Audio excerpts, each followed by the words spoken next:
G'day, welcome to the next edition of Next Steps for the Church as we explore what kind of church we want to be.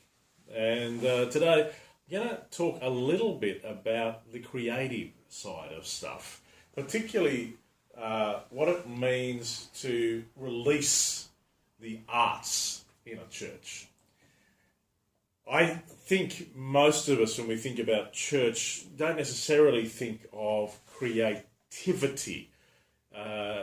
Or if we do think about creativity, it's within a very defined sort of categories of a particular kind of musicianship or a particular kind of simplistic kind of play or something that may get put on, or else a kid's concert. That's kind of what we think of when we comes to church. But I actually think we miss out a bit. We are a church based in Hobart, and Hobart has been going through somewhat of a renaissance thanks to the Museum of Old and New Art. A man by the name of David Walsh, you can look him up. Probably wouldn't call him the most Christian guy, but he certainly had a huge impact here, and I'm fascinated by him. I think he's someone who does have a heart and certainly cares about the arts. And usually around about this time of year, which is kind of winter, he and his friends trigger some kind of controversy for the church as they hold an event that is called Dark Mofo, which isn't the best labelling of something from them. Anyway, I won't go into that too much. But it's a festival that celebrates or interrogates or gives a platform for arts that wrestle with themes of life and death and sex and light and darkness and kind of usually pushes the envelope to sometimes incredibly disturbing places. Other times, things that are at least, very least thought-provoking.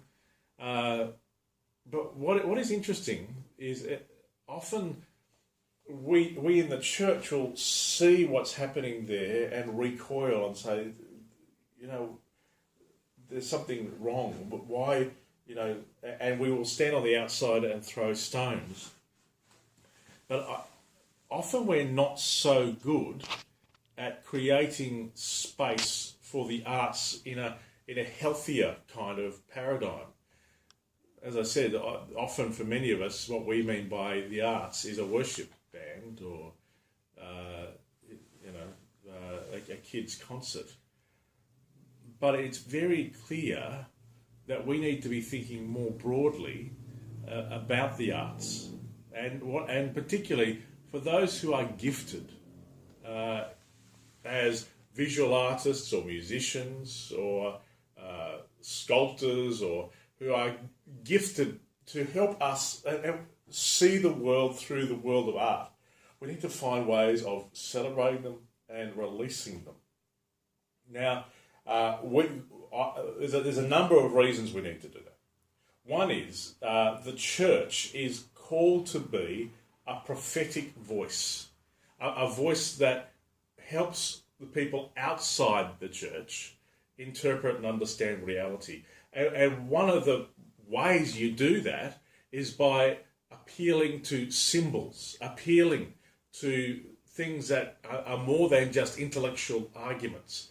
The Apostle Paul, when he was wandering around Athens, pointed to the altar to the unknown God and said, let me tell you about this symbol you have created. You don't fully understand it. He also quoted secular poets in some of his letters. And it was clear that he was acquainted with the arts scene in his day. And he would absorb that into his thinking and his communication. He would go on, and in his letter to the Ephesians, he wrote that they shouldn't get drunk, but instead filled with the Spirit, speaking to one another with psalms, hymns, and songs from the Spirit. He says, sing and make music from your heart to the Lord. That's a challenging thing. He's saying for the picture of the church should be a bunch of people who are free enough to be singing from their heart.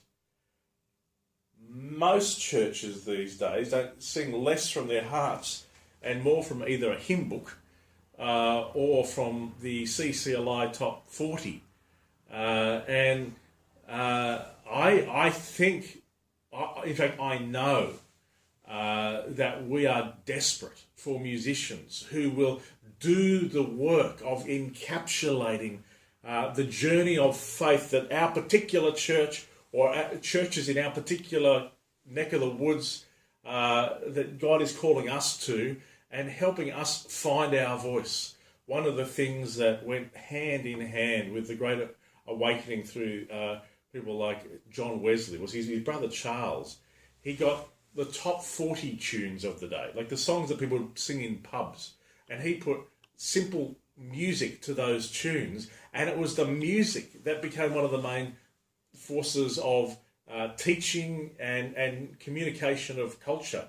We've got to find new ways of singing and making music from the heart, but also understand it's more than just the music. One of the first references to spiritual gifts in the whole Bible happens in Exodus chapter 31, where God says to Moses, "See, I have chosen Bezalel, son of Uri, the son of Hur, of the tribe of Judah." And listen to this: "I have filled him with the Spirit of God, with wisdom and understanding, with knowledge and with all kinds of skills, to make artistic designs for work in gold, silver and bronze, to cut and set stones, to work in wood, and to engage in all kinds of crafts." He was to help create the temple, and God gave him a very clearly spiritual gift of craft making.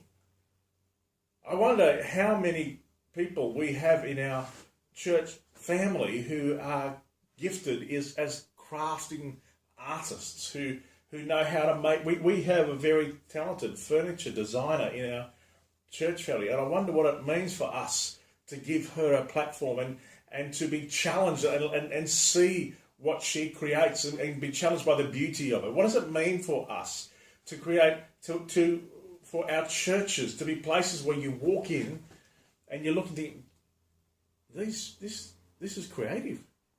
There's something about this place where you are challenged by what's on the walls, or challenged by a sculpture you see, and it's not just the visions of darkness and death and some of the negative stuff that gets focused at Dark Mofo, but where we get other artists finding their voice and bringing the justice and mercy and compassion themes of the glory of God into the public consciousness, and challenging people inside the church and outside the church.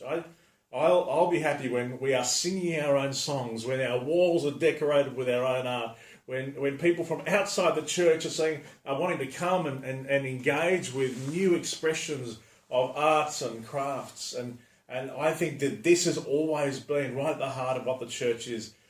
Very early on, in some of the early churches, we've got these incredible mosaics that are on floors. And so it's clear that the early church was a bunch of creative people. And we have to watch, because we've grown up in a culture that privileges the right way of doing things, and as such we pre-package it and try and copy it and implement it, and so there's a real danger. We all start singing the same songs, and we all start putting the same words on the walls, and we all start sounding like the preacher that we want to be like, and so it's hard to see the uniqueness. And one of the remarkable truths about our faith is each one of us is different. And when the church is doing its job, we are becoming more and more and more ourselves as we become one, because we love Jesus. So this is one of the challenges for us as we talk about next steps for the church. What does it mean for us to be a church where our artists are leading us to sing songs from our heart, to see images and engage with sculptures and think in new ways. And I'm not naturally an artist, but gee, I appreciate it when I see good art and when great musicians and I know that that's the kind of church we need to be. A church where there is space for the whole church to be led by its artists.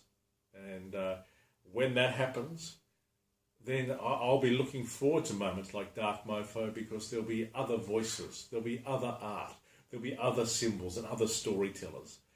And, I'm really grateful. I went to an art exhibition yesterday here at Dark Mofo that was put on by a local artist down on the waterfront at One Mawson Place. It's a beautiful pavilion. She's got all these fantastic artworks she's done. And what I love about what she did, there's a fairly prominent atheist in Hobart, and she's got him to tell his story, and she told her story, and together they're represented in that pavilion. And so rather than standing on the outside throwing stones, she's stepping into the middle of it and bringing light into the darkness. And that's, I think, how we need to approach not only the arts in the church, but the arts outside the church. And I'm looking forward to the day where we have so many artists doing so many things that it's just hard to keep up.